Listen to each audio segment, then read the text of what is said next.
PM Modi के संबोधन के अलावा एक और राजनीतिक परंपरा निभाई गई, जिसमें सत्ता पक्ष ने लाल किले से प्रधानमंत्री के संबोधन की जमकर तारीफ की, उसे विजनरी कहा, जबकि विपक्ष ने कहा कि पीएम मोदी के भाषण में कुछ भी नया नहीं था। यह भी एक तरीके से कस्टम बन गया है।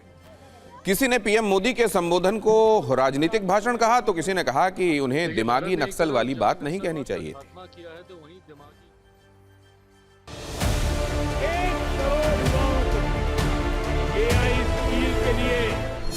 2-3 साल पहले उन्होंने अपने राजनीतिक विरोधियों को अर्बन नक्सल कहा।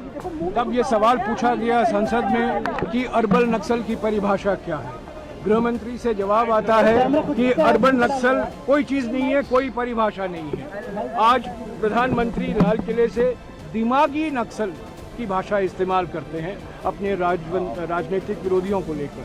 हकीकत यह है कि जो मुद्दा अर्बन नक्सल उठाते हैं, जो प्रधानमंत्री के सोच में अर्बन नक्सल हैं, जो मांग वो उठाते हैं, वो मांग वो स्वीकार करते हैं। देखिए, भारत ने एक तरफ जहां नक्सलवाद का खात्मा किया है तो वहीं दिमागी नक्सलियों का जिक्र आज प्रधानमंत्री जी के द्वारा किया गया।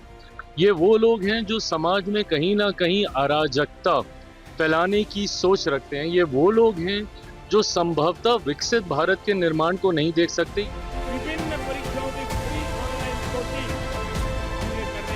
हालांकि मुझे अनपार्लियामेंट्री वर्ड नहीं इस्तेमाल करना चाहिए, लेकिन प्रेस के सामने तो करने में कोई दिक्कत नहीं है। लाल किले से झूठ बोलने का स्थान नहीं है। वो हमें स्वतंत्रता दिवस के समय पर अपना पुराना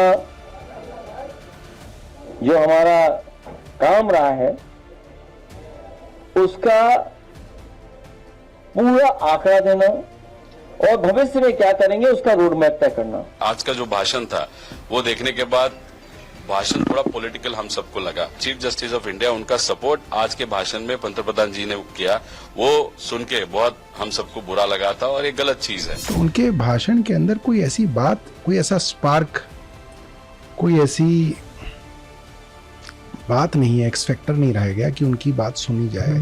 वही पुरानी बातों को वो बार बार जो है दोहराते रहते हैं। और इस सत्ता में आगे बढ़ते हुए लाल किले में वंदे मातरम वाली तस्वीरों को आपको दिखाते हैं, जिसकी चर्चा आज पूरे देश में हो रही है, क्योंकि स्वतंत्रता दिवस के इतिहास में पहली बार आधिकारिक रूप से लाल किले की प्राचीर से वंदे मातरम का पूर्ण गायन किया गया। राष्ट्रगीत वंदे मातरम की रचना के 150 वर्ष का ऐतिहासिक जश्न मनाया गया। लाल किले में पीएम मोदी के आगमन और सलामी स्थल पर पहुंचने के दौरान इसका आधिकारिक स्वागत गायन हुआ। राष्ट्रगान से पहले राष्ट्रीय गीत वंदे मातरम गाया गया। वंदे मातरम से संबंधित एक और यादगार पल देखने को मिला जब वायुसेना के MI-17 हेलीकॉप्टर ने वंदे मातरम वाली उड़ान भरी। वंदे मातरम के 150 वर्ष पर समर्पित विशेष बैनर के साथ उड़ान भरी गई और इस दौरान लाल किले के प्रांगण में मौजूद दर्शकों पर फूलों की बरसात भी की गई। एक और अनमोल और अद्भुत दृश्य देखने को मिला जब वंदे मातरम शब्द की विशाल मानव आकृति बनाई गई। लाल किले की प्राचीर के ठीक सामने स्थित ज्ञान पथ पर एनसीसी के 250 कैडेट्स और माय भारत के स्वयंसेवकों ने, माफ कीजिए, 2500 कैडेट्स और माय भारत के स्वयंसेवकों ने एक साथ बैठकर ह्यूमन फॉर्मेशन बनाया। वंदे मातरम को समर्पित सैन्य धुन भी पूरे माहौल को विशेष बना रही थी। राष्ट्रध्वज को राष्ट्रीय सलामी दिए जाने के दौरान थल सेना, नौसेना और वायुसेना के संयुक्त बैंड ने वंदे मातरम की विशेष धुन बजाई। लाल किले के पास पुष्प सज्जा में भी वंदे मातरम थीम की झलक देखने को मिली। वंदे मातरम और विकसित भारत एट 2047 की थीम तैयार की गई थी। लाल किले की प्राचीर पर फूलों की सजावट के बीच में राष्ट्रीय ध्वज और उसके दोनों तरफ हिंदी में वंदे मातरम लिखा हुआ था। पीएम मोदी ने लाल किले में अपने संबोधन में भी वंदे मातरम का जिक्र किया। उन्होंने कहा कि आजादी के बाद यह पहली बार है जब लाल किले पर वंदे मातरम गाया गया। आप सुनिए लाल किले से वंदे मातरम पर पीएम मोदी ने क्या संदेश दिया।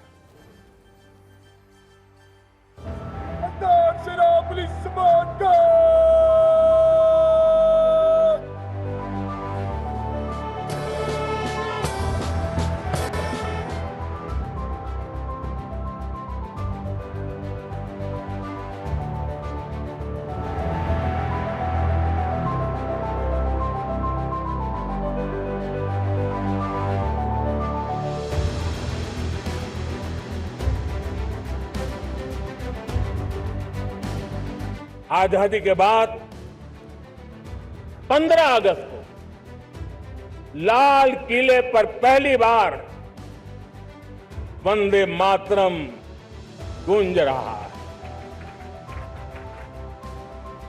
आज जब हम देश के लोग वंदे मातरम के 150 वर्ष मना रहे हैं, तो इससे बड़ा उत्तम अवसर क्या हो सकता है।